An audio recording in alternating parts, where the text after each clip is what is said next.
From the center of excellence, Lagos Talks 91.3. Let's get talking.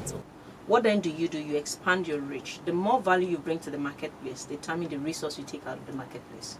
That is what drives why I have multiple businesses. I want to be able to sell skincare products, sometimes sell clothing, sometimes sell for children even later. And I realize if I do not expand my network, I do not have more access to customers.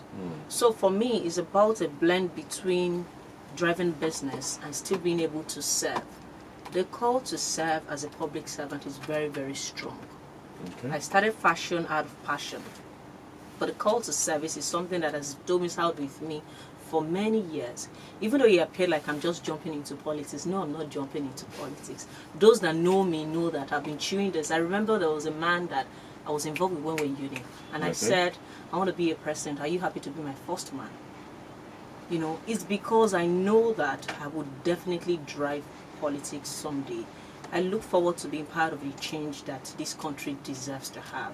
And I know we will never get ahead by all of us complaining on social media and judging the current government. We have to be part of the change that we want to see. So for me, fashion is a business, it's a passion, but then there is a deeper calling to serve, which will give me a different kind of fulfillment that business definitely will not give me. All right. So, good you talked about this current government abusing. Are you satisfied with the trend of things right now, or with the state of affairs in Nigeria? No, I'm not.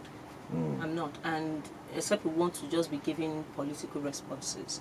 This country is undergoing a significant struggle. Just like every part of the world, pretty much. But Nigeria is very peculiar. And one of the reasons why I think is not is as bad as it is because Nigerians have an attitude for adapting and adjusting as against getting up and working out a change. If we continue about a bad government and we do nothing beyond just complain, and when there's a change in price, all we do, we buy, we don't protest. The last one we had, we all saw how it went, and it was a successful one, even though people think it was not a successful one. It was just that our expectation of the outcome was too much compared to the initial level. We're just having a forced revolution, a forced protest in this country.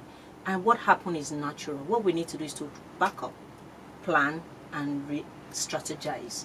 We need to have more situations where people complain about bad governance, rather than just talk about it on social media, but take active role and responsibility in governance, and not just as voters, but also come out to run for office. That's why I'm doing what I'm doing. Now, what this does to me is I've put myself among the rest of the people that I was complaining about. If I change side, I move from being a citizen to being a politician. I know that everything I complain about while I was a citizen, they'll complain about me now that I'm a politician. So I've been able to see what then can I do differently by changing role and changing responsibility. It's because sometimes people don't want to be part of the solution. So they stay on the side of the attackers and the judges rather than get in the game. They don't want to get their name soiled. They don't want to get themselves caught up in the frenzy. So they would rather be complaining as again taking active steps to ensure that there's change in this country. All right, since you're talking about taking active steps, and since we all know what we see about politicians, so let me ask you this very brazen question, and I hope you give me a very straightforward answer. Okay, let's Looking at the way politics is, yeah, are you ready to bribe to win an election?